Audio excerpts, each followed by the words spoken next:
Hello friends, welcome to Telugu tech SP YouTube channel. This is Suresh. ఈ వీడియోలో మనం water sanitation and environmental secretary జాబ్కి సంబంధించి పార్ట్ 3 లిక్విడ్ వేస్ట్ మేనేజ్మెంట్ అనేటువంటి topic గురించి డిస్కస్ చేస్తున్నాం. Already part 1 and part 2 videos అనేటువంటివి కంప్లీట్గా చేసాము.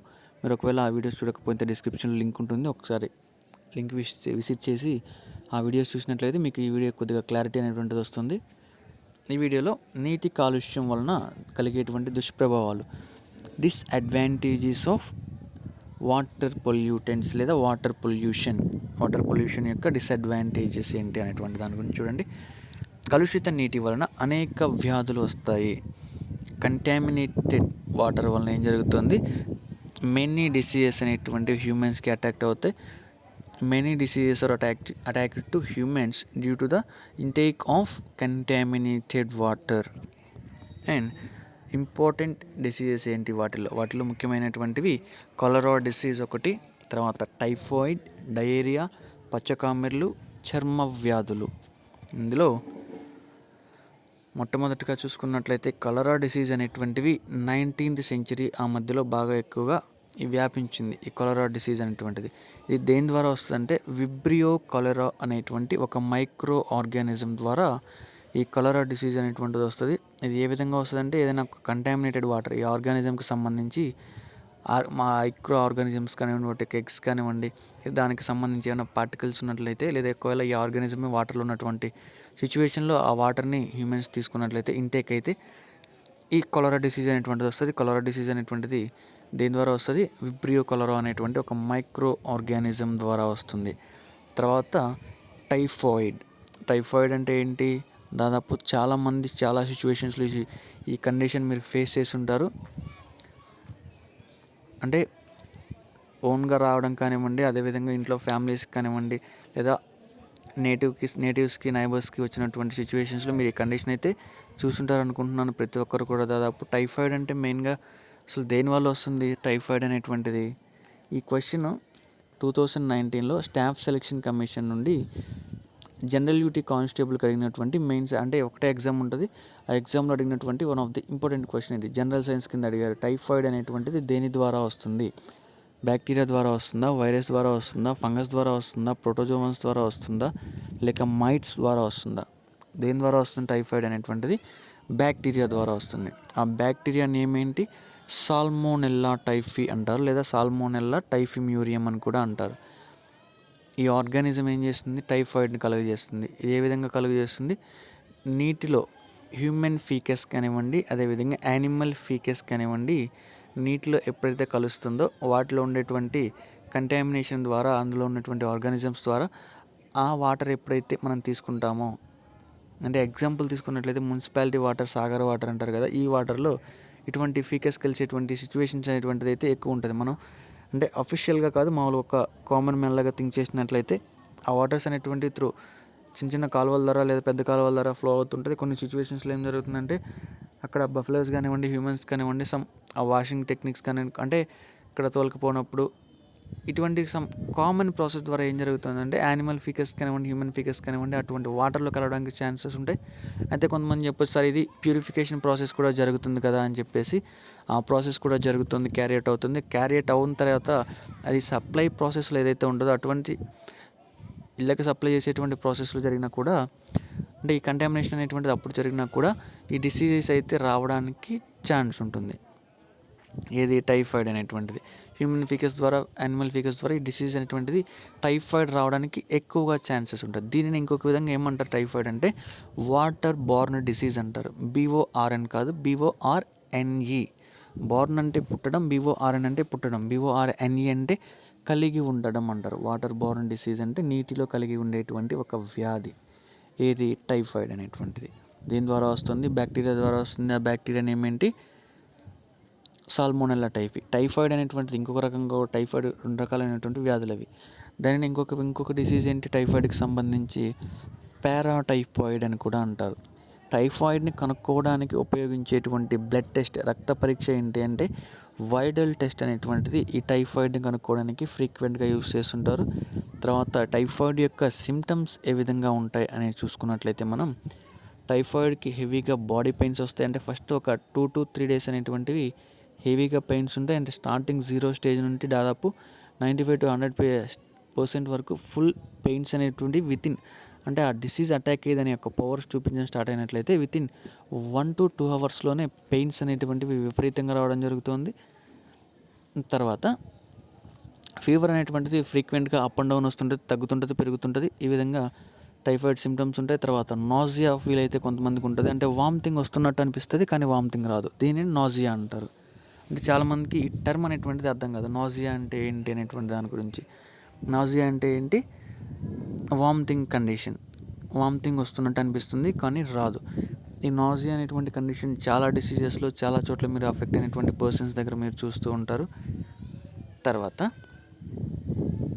టైఫాయిడ్కి సంబంధించి మొత్తం చూసామంటే ఈ డిసీజ్ ప్యాథోజెన్సిస్ అంటే దాని యొక్క ఇంక్యుబేషన్ పీరియడ్ ఎంత అంటే దాదాపు 7 to 12 days ఉంటుంది. టైఫాయిడ్ వచ్చిన వారికి మినిమం 7 days పడుతుంది కోలుకోవడానికి, మ్యాక్సిమం వచ్చేసి 12 days పట్టొచ్చు.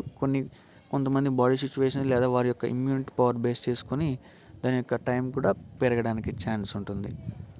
తర్వాత టైఫాయిడ్కి యూజ్ చేసేటువంటి మెడికేషన్స్ లేదా ట్రీట్మెంట్లో ఎటువంటివి యూజ్ చేస్తారన్నట్లయితే సెఫ్డాక్సిమ్ అని చెప్పేసి యాంటీబయాటిక్ ట్యాబ్లెట్స్ ఉంటాయి. అంటే యాంటీ బ్యాక్టీరియల్ ట్యాబ్లెట్స్ అని చెప్పేసి ఇవి సెఫలోస్పోరిన్ అనేటువంటి ఫ్యామిలీకి చెందినటువంటిది ఈ సెఫ్డాక్సిమ్ యాంటీబయాటిక్. అంటే దీనికి సంబంధించి సైడ్ ఎఫెక్ట్స్ ఏముంటాయంటే దీన్ని మళ్ళీ డయేరియా కాజ్ చేస్తుంది, అంటే మోషన్స్ అవ్వడానికి ఛాన్స్ ఉంటుంది సెఫ్డాక్సిమ్ వేసుకున్నట్లయితే. అంటే అందరిలో కాదు, కొంతమందిలో సైడ్ ఎఫెక్ట్స్ ఉంటాయి కదా, ప్రతి ట్యాబ్లెట్కి ఒక సైడ్ ఎఫెక్ట్ అనేది ఉంటుంది, కాకపోతే అది అందరికీ చూపించదు ఆ బాడీలో. సో దీనికి సైడ్ ఎఫెక్ట్ ఏంటి అంటే మోషన్స్ సెఫ్డాక్సిమ్కి. అదేవిధంగా లివోమ్యాక్ వాడచ్చు యాంటీబయాటిక్గా. తర్వాత అజిత్రోమైసిన్ అనేటువంటిది ఫ్రీక్వెంట్గా వాడుతుంటారు, కానీ ఈ టైఫాయిడ్ అనేటువంటి దానికి ఎక్కువగా ఈ అజిత్రోమైసిన్ అనేటువంటి డ్రగ్ని అయితే యూస్ చేయరు. సెఫ్డాక్సిమ్ అనేటువంటిది ఎక్కువగా యూస్ చేస్తుంటారు. తర్వాత పెయిన్స్కి వచ్చేసి ఎసిక్లోఫినాక్ కానివ్వండి, డైక్లోఫినాక్ కానివ్వండి, ఈ టైఫాయిడ్ వచ్చిన వాళ్ళకి ఈ బాడీ పెయిన్స్ అనేటువంటి తగ్గడానికి యూస్ చేస్తారు. అదేవిధంగా ఫీవర్ తగ్గడానికి మీ అందరికీ తెలిసినటువంటి మెడికేషన్ పారాసెటమాల్ యూస్ చేస్తుంటారు. అదేవిధంగా ఒకవేళ పెయిన్స్ అయితే మరీ ఎక్కువగా ఉన్నట్లయితే అల్ట్రాసెట్ అంటారు ట్యాబ్లెట్స్, మెడికేషన్స్ ఏవైతే ఉంటాయో. Tramadol HCl, tramadol hydrochloric acid tablets ఉంటాయి. ఈ ట్యాబ్లెట్స్ అనేటువంటివి హెవీ పెయిన్ ఉన్న వారికి ఈ ట్రెమడాల్ అనేటువంటి మెడికేషన్స్ అయితే ఇవ్వడం జరుగుతుంది. సో అయితే ఈ మెడికేషన్స్ ఈ ఆన్లైన్ క్లాస్లో చెప్పారు కదా అని చెప్పేసి ఎవరు కూడా ప్రాక్టికల్గా ట్రై చేయొద్దు. అంటే డాక్టర్ ప్రిస్క్రిప్షన్స్ లేకుండా మెడికేషన్స్ వాడకూడదు. అదేవిధంగా డాక్టర్ యొక్క సజెషన్తోనే ఏదైనా మెడికేషన్స్ అయితే తీసుకోవాలి. తర్వాత ఇప్పుడు మీకు టైఫాయిడ్ డిసీజ్ సంబంధించి ఒక టోటల్ ఇన్ఫర్మేషన్ అయితే ఈ వీడియోలో మీకు అందింది. తర్వాత డయేరియా అంటే ఏంటి? డయేరియా అంటే చాలామందికి టర్మ్ అనేటువంటిది తెలియదు. డయేరియా అంటే ఏంటి? Nothing but motions. సింపుల్ టెర్మినాలజీలు చెప్పాలంటే మోషన్స్ అవ్వడం. ఇది బాడీలో మామూలు కండిషన్స్లో అంటే ఎక్కువ బాడీలో ఓవర్ హీట్ అయినా కూడా ఈ డయేరియా అనేటువంటి కండిషన్ వస్తుంది. అని దీన్ని ఒక డిసీజ్ అనే కంటే ఒక కండిషన్ అని చెప్పొచ్చు మోషన్స్ అనేటువంటిది. ఎందుకంటే ఇది చాలా డిసీజెస్లో మెయిన్ సిమ్టమ్ ఉంటుంది డయేరియా అనేటువంటిది. ఈవెన్ HIV కూడా డయేరియా అనేటువంటిది ఒక మెయిన్ సిమ్టమ్. ఇది కొన్ని క్యాన్సర్ పేషెంట్స్ ఎవరైతే ఉంటారో వీరిలో కూడా ఈ డయేరియా అటువంటి కండిషన్ అనేటువంటి చూస్తుంటాము. తర్వాత ఇక్కడ ఉన్నటువంటి మెయిన్ మన టాపిక్ ఏంటంటే నీటి కాలుష్యం, కాబట్టి దీనికి సంబంధించి డయేరియా అనేటువంటిది ఏ విధంగా వస్తున్నటువంటిది ఒకసారి చూడండి. మామూలుగా యావరేజ్గా మీరు గమనించినట్లయితే పెద్దవాళ్ళ కంటే పిల్లల్లోనే ఈ డయేరియా ఎమోషన్స్ జరిగేటువంటి కండిషన్ అనేటువంటిది ఎక్కువగా అబ్జర్వ్ చేస్తుంటారు. ఎందుకంటే పిల్లల్లో ఏంటంటే ఇమ్యూన్ సిస్టమ్ అనేటువంటిది వీక్గా ఉంటుంది. అట్ ది సేమ్ టైం పిల్లలు ఏం చేస్తున్నారంటే అందరు కాదు, కొంతమందిలో నేను చెప్తున్నాను, హ్యాండ్ వాషింగ్ అనేటువంటి నేచర్ అనేటువంటిది కొంతమంది పిల్లలకి తక్కువగా ఉంటుంది. అటువంటి పిల్లలకి ఈ డయేరియా అనేటువంటి కండిషన్ రావడానికి ఎక్కువ ఛాన్సెస్ ఉంటాయి. ఇప్పుడు ఏం జరుగుతుంది, మీరు హ్యాండ్ వాష్ చేసుకున్నప్పుడు డయేరియా మీకు ఎందుకు వస్తుంది? హ్యాండ్స్కి ఎన్నో రకాలైనటువంటి మైక్రో ఆర్గానిజమ్స్ ఉంటాయి. ఆ మైక్రో ఆర్గానిజమ్స్ బాడీలోకి ఎంటర్ అయిన తర్వాత వాటి యొక్క ఎఫెక్ట్ అనేటువంటి సమ్ డైజెస్టివ్ సిస్టమ్ మీద కానివ్వండి, లేదా ఆ డైజెషన్ ప్రాసెస్ మీద కానివ్వండి పడుతుంది. తర్వాత ఆర్గానిజమ్స్ అనేటువంటివి ఈ డయేరియా అనేటువంటి ఒక కండిషన్ అయితే క్రియేట్ చేస్తాయి. దేని ద్వారా వస్తుంది ఇదంతా? పొల్యూషన్ ద్వారా. అదేవిధంగా కంటామినేట్ అయినటువంటి వాటర్ ఏదైతే ఉంటుందో, అంటే ఆల్రెడీ డిసీజ్ వచ్చినటువంటి పర్సన్స్ యొక్క వేస్ట్ మెటీరియల్స్ కానివ్వండి, యానిమల్స్ యొక్క వేస్ట్ మెటీరియల్స్ కానివ్వండి, లేదా వాటర్లో పెరిగినటువంటి ఫంగస్ వల్ల కానివ్వండి, వాటర్లో ఉన్నటువంటి ఆర్గానిజమ్స్ వల్ల కానివ్వండి, ఆ వాటర్ని without purification, without filtration methods intake అయినట్లయితే, అంటే లోపల తీసుకున్నట్లయితే డైరీ అనేటువంటి కండిషన్ వస్తుంది. తర్వాత పచ్చకమ్మెర్లు, జాండీస్కి సంబంధించి, అదేవిధంగా స్కిన్ డిసీజెస్ అనేటువంటివి, చాలా స్కిన్ డిసీజెస్ అనేటువంటివి వాటర్ ద్వారా వ్యాపిస్తే కొన్ని స్కిన్ డిసీజెస్ వచ్చేసి సెక్సువల్ కాంటాక్ట్ ద్వారా, అంటే గనేరియా డిసీజ్, గనేరియా దీనివల్ల వస్తుంది, సెక్సువల్ కాంటాక్ట్ ద్వారా గనేరియా అనేటువంటిది వస్తుంది. తర్వాత సమ్ ఎస్టీడీస్ అంటారు, సెక్సువల్లీ ట్రాన్స్మిటెడ్ డిసీజెస్ అంటారు. ఇవి కూడా త్రూ కాంటాక్ట్ ద్వారానే వస్తాయి. ఇవి వచ్చేసి వాటర్ ద్వారా ట్రాన్స్మిట్ అవ్వవు. తర్వాత హెచ్ఐవి వచ్చేసి త్రూ డైరెక్ట్ కాంటాక్ట్ ద్వారానే ట్రాన్స్మిట్ అవుతుంది. తర్వాత కొన్ని స్కిన్ డిసీజెస్ అనేటువంటివి త్రూ వాటర్ ద్వారా ట్రాన్స్మిట్ అవుతాయి. తర్వాత కొన్ని డిసీజెస్ వచ్చేసి త్రూ బాడీ కాంటాక్ట్ ద్వారా కానివ్వండి, త్రూ అదర్స్ క్లాత్స్ మనం ఏదైతే వేసుకుంటామో, వారి బట్టలు మనం వేసుకున్నప్పుడు ఆ యొక్క కండిషన్ అయితే మనకు ఖచ్చితంగా వస్తుంది. అంటే మీరు ఎగ్జాంపుల్ తీసుకున్నట్లయితే స్కాబీస్ అంటారు. స్కాబీస్ అంటే నథింగ్ బట్ మామూలు టెక్నాలజీలో గజ్జి అంటారు కదా, అది వచ్చినటువంటి వారికి విపరీతమైనటువంటి ఇరిటేషన్, అంటే ఇచ్చింగ్ సిచ్యువేషన్ అయితే వస్తుంది. అది దేనివల్ల వస్తుంది? Bacteria, virus, fungus, protozoa, mites, వీటన్నింటిలో దేని ద్వారా వస్తుంది అంటే ఇది మైట్స్ ద్వారా వస్తుంది. ఏది? స్కాబీస్ అనేటువంటిది. ఆ మైట్ పేరు ఏంటి అంటే సర్కాప్టిస్ స్కాబియై అనేటువంటి మైట్ ఒకటి ఉంటుంది. ఈ మైట్ ద్వారా స్కాబీస్ అనేటువంటి డిసీజ్ ఏదైతే రావడం జరుగుతుంది. ఈ మైట్కి స్కాబీస్కి సంబంధం ఏంటి సార్? ఇది బాడీలోకి ఎంటర్ అయితే ఏం చేస్తుందంటే, ఆ బాడీలో ఫస్ట్ ఏం చేస్తుంది, దాని యొక్క ప్రాసెస్ అనేటువంటి, అంటే దాని యొక్క కౌంట్ అనేటువంటిది మల్టిప్లై చేసుకుంటుంది. అంటే ఒకటి ఎంటర్ అయింది అనుకోండి, దాన్ని 3-4 చేసుకోవడం కానీ అట్లా. మీకు ఎగ్జాంపుల్ సింపుల్ టెర్మినాలజీ కోసం మీకు సింపుల్ వర్డ్స్ చెప్తున్నాను, 1, 2, 3 అని చెప్పేసి. బాడీలోకి ఎంటర్ అయినప్పుడు ఏం చేస్తుంది, దాని యొక్క కౌంట్ అనేటువంటిది 3కి 4కి పెంచుకుంటుంది. ఏంటది? ఆ మైట్ అనేటువంటిది. స్కాబీస్ దేనివల్ల వస్తుంది? మైట్ ద్వారా వస్తుంది. ఆ మైట్ నేమ్ ఏంటి? సర్కాప్టిస్ స్కాబియై అనేటువంటి మైట్. ఇది దాని యొక్క కౌంట్ అనేటువంటిది మల్టిప్లై చేసుకొని ఇది ఏం చేస్తుందంటే స్కిన్లో బుర్రోస్ అనేటువంటివి ఫామ్ చేస్తుంది. బుర్రోస్ అంటే ఏం చేస్తుందంటే అది ఆ స్కిన్ని తవ్వడం మొదలు పెడుతుంది. అంటే గీకి అది హోల్స్ పెట్టుకొని లోపలికి వెళ్ళిపోతూ ఉంటుంది. అప్పుడు ఎలర్జీ అనేటువంటి సిచ్యువేషన్ ఎందుకు జరుగుతుందంటే, ఇది ఎప్పుడైతే స్కిన్స్ని గీకడం స్టార్ట్ చేస్తుందో, అంటే ఇది అఫీషియల్గా చెప్పడం కంటే ఈ విధంగా ఇటువంటి టెర్మినాలజీలో చెప్తేనే బాగా రీచ్ అవుతుంది అనేటువంటి ఉద్దేశం మీద ఈ టెర్మినాలజీ యూస్ చేస్తున్నాను. So nothing wrong in this terminology. దీని విధంగా ఇంకొక ఈ టెర్మినాలజీ అంటే ఈ విధంగా ఉందని చెప్పేసి అనుకోవద్దు. అంటే సింపుల్గా అర్థం అవ్వడం కోసం ఈ టెర్మినాలజీ అయితే యూస్ చేస్తున్నాం. అయితే ఈ మైట్ ఏం చేస్తుందంటే బాడీలోకి వెళ్ళి గీకుతూ ఉంటుంది. గీయడం ద్వారా ఏం జరుగుతుంది అంటే బుర్రోస్ అనేటువంటి ఫామ్ అవుతాయి. ఏ విధంగా హౌసెస్ దగ్గర ఎలుకలు ఏదైతే ఉంటుందో, ర్యాట్స్ ఏవైతే ఉండి అవి గిరి హోల్స్ పెడతా ఉంటాయో, లేదా కింద మట్టిలో నుంచి తవ్వి పౌల్స్ ఏ విధంగా అయితే వేస్తాయో, ఇవి మైట్స్ కూడా అదే విధంగా స్కిన్లోకి వెళ్ళిన తర్వాత ఆ బుర్రోస్ ఫామ్ చేస్తుంటాయి. ఆ బుర్రోస్ ఫామ్ చేసేటువంటి క్రమంలో ఏం జరుగుతుందంటే అవి గీరడం వల్ల ఏం జరుగుతుంది, అది కొద్దిగా స్కిన్ని లేపుకుంటూ లోపలికి వెళ్ళిపోతాయి. మీరు ఒకవేళ ఒక స్కాబీస్ వచ్చినటువంటి పేషెంట్స్ని ఆ సిచ్యువేషన్స్లో మీరు ఒకవేళ చూసినట్లయితే అక్కడ ఏం జరుగుతుంది అంటే అలర్జీ వచ్చినటువంటి కండిషన్స్లో దద్దుర్లు అంటారు కదా, అటువంటి సిచ్యువేషన్ ఒకటి ఉంటుంది. అంటే ఆ విధంగా అలా లావుగా కొంచెం కనిపెడుతూ ఉంటాయి. అక్కడ ఏం కనిపిస్తుందంటే మీకు డెర్మటాలజిస్ట్ దగ్గరికి వెళ్ళినప్పుడు కానివ్వండి, లేదా ఒక మైక్రోబయాలజిస్ట్ దగ్గరికి వెళ్ళినప్పుడు కానివ్వండి, వీళ్ళు ఏం చేస్తారంటే ఒక భూతద్దం పెట్టి అయితే చూస్తారు ఆ యొక్క ఎఫెక్టెడ్ ఏరియా దగ్గర. వాళ్ళకి ఏమర్థమవుతుంది, మామూలు అంటే స్కాబీస్ ఎలా రికగ్నైజ్ చేస్తారంటే, కొంతమంది చూడగానే రికగ్నైజ్ చేస్తారు. కొన్ని ఆర్గానిజమ్స్ సంబంధించి ఆ బుర్రోస్ అనేటువంటి చాలా లో సైజులో ఉంటాయి. అప్పుడు అది పెట్టి చూసినప్పుడు ఏం జరుగుతుందంటే ఆ స్కాబీస్ మైట్ యొక్క ఫార్మేషన్ కానివ్వండి, దాని యొక్క సిమ్టమ్స్ కానివ్వండి, అది ఏ విధంగా దాని యొక్క బ్రోస్ ఫామ్ చేస్తుంది, అది ఏ విధంగా ప్రొసీడ్ అవుతుంది అనేటువంటి దాని గురించి ఆ భూతద్దంలో పెట్టి చూసినప్పుడు అర్థమవుతుంది. అంటే ఖచ్చితంగా ఆ దద్దుర్లు అనేటువంటిది ఒకటి ఫామ్ అవుతాయి. ఆ స్కాబీస్ ఆ డిసీజ్ అనేటువంటిది క్యూర్ అయ్యేటువంటి వరకు కూడా ఆ దద్దుర్లు అలానే ఉంటాయి. ఇచ్చింగ్ అనేటువంటిది విపరీతంగా ఉంటుంది. అదేవిధంగా ఇచ్చేసిన కొద్దీ ఇంకా చేయాలనిపించేటువంటి ఒక సిచ్యువేషన్ అయితే ఉంటుందంట. తర్వాత దానికి సంబంధించి ఒకవేళ ఇది స్కాబీస్ అనేట్లయితే డిటెక్ట్ అయినట్లయితే దానికి ఎటువంటి మెడికేషన్స్ యూస్ చేస్తారు, దాన్ని డిటెక్ట్ చేయడానికైతే, అంటే డాక్టర్స్ టైఫాయిడ్ అంటే ఇందాక మనం వైరల్ టెస్ట్ యూస్ చేస్తామని చెప్పాం కదా, కానీ దీన్ని డిటెక్ట్ చేయడానికి ఏ విధమైనటువంటి టెస్ట్ యూస్ చేస్తారంటే సింపుల్గా ఎవరికి వాళ్ళు డిటెక్ట్ చేసుకోవచ్చు. అదేవిధంగా ఒకవేళ క్రిటికల్ అయినటువంటి సిచ్యువేషన్స్లో, మరి ఎక్కువ ఉన్నటువంటి సిచ్యువేషన్లో ఏం జరుగుతుంది, డాక్టర్స్ దగ్గరికి వెళ్ళినప్పుడు వారు ఈ విధమైనటువంటి ప్రాసెస్ని యూస్ చేసి డిటెక్ట్ చేయడానికి చూస్తారు. తర్వాత అంటే మీరు చెప్పేటువంటి సిమ్టమ్స్ని యూస్ చేసి సమ్ అనలైజ్కి వస్తారు వాళ్ళు. తర్వాత ఆ విధంగా మెడికల్గా డయాగ్నోస్ చేసి చెక్ చేయడం ద్వారా వాళ్ళ యొక్క ఎస్టిమేషన్కి అయితే రావడం జరుగుతుంది. ఈ స్కాబీస్కి సంబంధించినటువంటి డిసీజ్ అని చెప్పేసి. తర్వాత వచ్చిన తర్వాత వారు ఎటువంటి మెడికేషన్స్ అయితే ఈ స్కాబీస్కి వాడతారు, స్కాబీస్కి వాడేటువంటి మెడికేషన్స్ ఏ విధంగా ఉంటాయి, అదేవిధంగా దాని యొక్క ట్రీట్మెంట్ కానివ్వండి, దాని యొక్క ప్యాథలాజికల్ పీరియడ్ కానివ్వండి ఏ విధంగా ఉంటుంది. అంటే స్కాబీస్ వచ్చినప్పుడు మినిమం 10 days పడుతుంది అది తగ్గడానికి. 1 week మినిమం, 1 week నుండి దాదాపు 4 weeks అయితే ఈ స్కాబీస్ అనేటువంటిది తగ్గడానికి ఛాన్స్ ఉంటుంది. అది కొన్ని సిచ్యువేషన్స్లో లాంగ్ టైం కూడా తీసుకోవచ్చు. ఎటువంటి మెడికేషన్స్ యూస్ చేస్తారన్నట్లయితే బీటామెథాసోన్ అనేటువంటి కెమికల్ ఉంటుంది.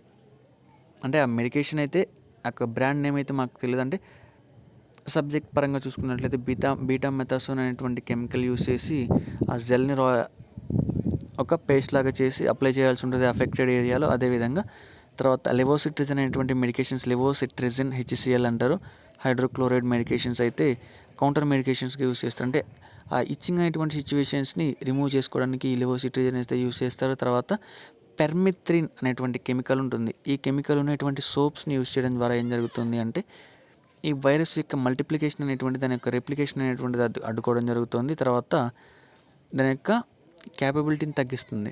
ఇది పెర్మిథ్రిన్ అనేటువంటిది. ఇది సోప్స్లో ఎక్కువ ఉంటుంది. ఇటువంటి సోప్స్ని కూడా ప్రిస్క్రైబ్ చేస్తారు. అదేవిధంగా ఆ మైట్కి ఏదైతే ఉంటుందో దాని యొక్క యాక్టివిటీని తగ్గించడానికి, దాని యొక్క యాక్టివిటీని కిల్ చేయడానికి ఐవర్మెక్టిన్ అనేటువంటి మెడికేషన్స్ కూడా ఎక్కువగా యూస్ చేస్తుంటారు. ఇవి వచ్చేసి 6 mg 12 mgగా ఈ మెడికేషన్స్ యొక్క డోస్ అనేటువంటిది అవైలబిలిటీలో ఉంటుంది. ఇవన్నీ కూడా విత్ డాక్టర్ ప్రిస్క్రిప్షన్స్లోనే, డాక్టర్ సజెషన్స్తోనే వాడాల్సి ఉంటుంది. సో ఇవన్నీ మీరు ఎందుకు ఎక్స్ప్లెయిన్ చేస్తున్నా అంటే దీని టాపిక్ వచ్చింది కాబట్టి ఎక్స్ప్లెయిన్ చేయడం జరుగుతుంది. సో మీకు టైఫాయిడ్ అంటే ఏంటి, డయేరియా అంటే ఏంటి, అదేవిధంగా చర్మ వ్యాధులు ఏవైతే ఉంటాయో అందులో స్కాబీస్ అనేటువంటి దానికి సంబంధించి టోటల్ ఇన్ఫర్మేషన్, స్కాబీస్కి, డయేరియాకి, టైఫాయిడ్కి మూడిటికి అది దేనివల్ల వస్తుంది, అది వచ్చినప్పుడు కండిషన్ ఏ విధంగా ఉంటుంది, తర్వాత ఇంక్యుబేషన్ పీరియడ్ ఎన్ని రోజులు ఉంటుంది, తర్వాత దానికి సంబంధించి మెడికేషన్స్ ఏమేమి యూస్ చేయాలి, తర్వాత దాన్ని ట్రీట్మెంట్ డయాగ్నోసిస్ అనేటువంటి ప్రాసెస్ ఏ విధంగా ఉంటుంది అనేటువంటి దాని గురించి ఆల్రెడీ టోటల్గా ఈ వీడియోలో మనం డిస్కస్ చేసాము. అంటే ఇక్కడ చూడండి, జస్ట్ 1 లైన్లోనే ఎక్స్ప్లెనేషన్ డీప్గా ఇవ్వాల్సి ఉంటే ఎంత ఎక్స్ప్లెనేషన్ అనేటువంటిది వస్తుంది అని చెప్పేసి మీరు ఒకసారి అర్థం చేసుకోవచ్చు.